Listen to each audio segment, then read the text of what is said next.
Assalamualaikum warahmatullahi wabarakatuh. Hai, welcome back to Abang Al's YouTube channel. Oke Mams, untuk kali ini aku bakal ngebahas tentang air nabis dan susu kurma. Nah, udah tahu dong air nabis itu air apa? Oke, aku bakal ngebahas lagi ya. Air nabis itu adalah air rendaman dari kurma atau kismis. Tapi tidak boleh digabungkan ya antara kurma dan kismis, hanya salah satu saja. Atau biasa sekarang disebut dengan infused water. Nah, untuk kurma atau kismis ini direndam di dalam air masak semalaman ataupun di dalam wadah yang tertutup dan diminum keesokan paginya, ataupun boleh diminum sesuai dengan waktu yang kita buat dengan jarak minimal 6-12 jam. Nah, untuk memperkuat tentang air nabis ini, ada nggak sih dalilnya? Ada dong. Nah, untuk dalilnya adalah dari Aisyah radhiyallahu anha berkata, kami biasa membuat perasan untuk Rasulullah Shallallahu Alaihi Wasallam di dalam air minum yang bertali di atasnya. Kami membuat rendaman di pagi hari dan minumnya di sore hari, atau membuat rendaman di sore hari lalu meminumnya di pagi hari. Ini adalah dalil tentang air nabis. Oke Bunda, langsung saja to the point. Gimana sih cara pembuatan air nabis itu? Yuk follow me.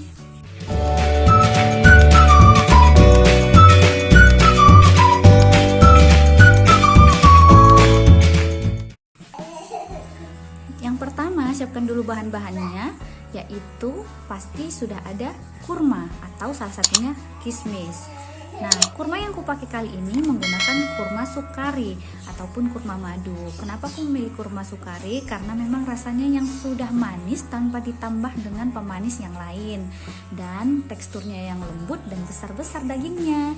Yang kedua yang perlu kita siapkan adalah gelas, dan yang ketiga adalah air yang sudah matang. Oke Mams, untuk pertama-tama kita lakukan adalah mencuci kurma. Cara mencuci kurma yang benar, sebelumnya mencuci tangan, kemudian ini kurma dibilas dengan lembut dan pastikan dia dicuci dalam air yang mengalir. Kemudian untuk selanjutnya, untuk kurmanya itu akan kita buka dan silahkan direndam dengan bijinya. Aku menggunakan 3 kurma. Boleh dengan jumlah yang lain, tapi sebaiknya adalah dengan jumlah yang ganjil.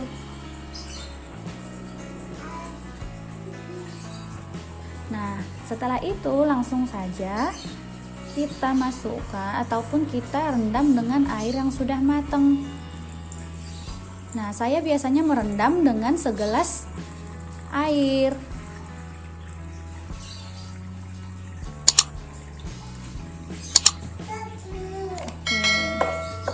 Setelah direndam, jangan lupa untuk ditutup dengan penutup wadah tertutupnya. Nah, itu dia cara pembuatan air nabis. Berbeda dengan susu kurma ya Bun. Ada titik kritis halal untuk air nabis.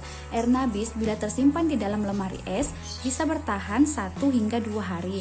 Tetapi dilarang meminum air rendaman kurma atau kismis ini yang sudah memasuki lebih dari 3 hari.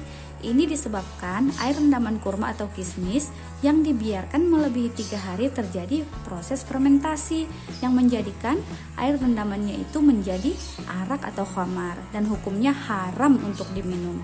Nah, oleh sebab itu biasanya kalau aku membuat air nabis itu daily fresh. Jadi dia langsung aku minum di hari yang sama.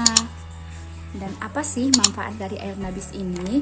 Nah, air nabis ini adalah menjadi minuman beralkali yang mampu menolong untuk membuang kelebihan asam pada perut dan memulihkan sistem pencernaan tubuh kita. Juga membantu badan untuk menyingkirkan toksin yang berbahaya di dalam tubuh.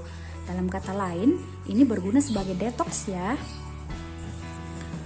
Nah, disebabkan dengan air nabis yang tinggi akan kadar fiber, ini mampu membantu untuk proses pencernaan yang baik dan meningkatkan atau menajamkan pikiran agar kita tidak mudah lupa. Nah, dalam sebuah jurnal itu juga ada membahas tentang Untuk air nabis ini, dalam jurnal ini saya sempat membaca tentang kelebihan dari air nabis ini. Air nabis ini mampu untuk menghindari kita dari penyakit Alzheimer. Begitu banyak dari manfaat dari kurma ini ya Mams. Di antaranya yaitu antioksidan, anti tumor, anti peradangan, anti diabetes, kemudian relaksasi saat persalinan juga bisa, mengatur hormon seks dan melindungi hati, ginjal, dan juga bisa untuk memperbanyak air susu. Oke, selanjutnya ini akan saya bandingkan dengan pembuatan susu kurma ya. Nah Mams, untuk selanjutnya aku bakal membuat tutorial susu kurma. Ini untuk susu kurma yang perlu kita siapkan adalah yang pastinya kurma. Kemudian aku membuat pakai susu yang Bear Brand. Boleh memakai susu kambing atau boleh juga memakai dengan susu UHT. Nah, jadi susu kurma itu tidak boleh digabung dengan air nabis. Atau dengan kata lain, kalau sudah membuat air nabis atau air rendaman kurma, tidak boleh digabungkan dengan susu. Karena dalam kitab At-Tibun Nabawi karya Imam Ibnul Qayyim ini mengatakan bahwa barang siapa yang menggabungkan dalam lambungnya susu dengan nabis, maka apabila ia menderita lepra atau asam urat, tidak ada yang bisa disalahkan kecuali dirinya sendiri. Nah, untuk cara pembuatannya langsung saja. Ini untuk kurma, kita lepaskan atau kita buang bijinya. Kita buang bijinya, buat dengan jumlah yang ganjil dan campurkan dengan susu yang tawar. Dan tahu nggak Mams, untuk kurma yang dicampur dengan susu tawar itu sangat menyuburkan tubuh. Kita campur. Nah, air rendaman seperti ini pun boleh dibuat rendaman susu dengan kurma tanpa harus di blend dengan maksimal 6 jam. Tapi kalau Bunda ingin membuat susu kurma yang di blender boleh. Oke, langsung saja kurma yang sudah dimasukkan ke dalam susu kita blend. Nah, ini kita blender.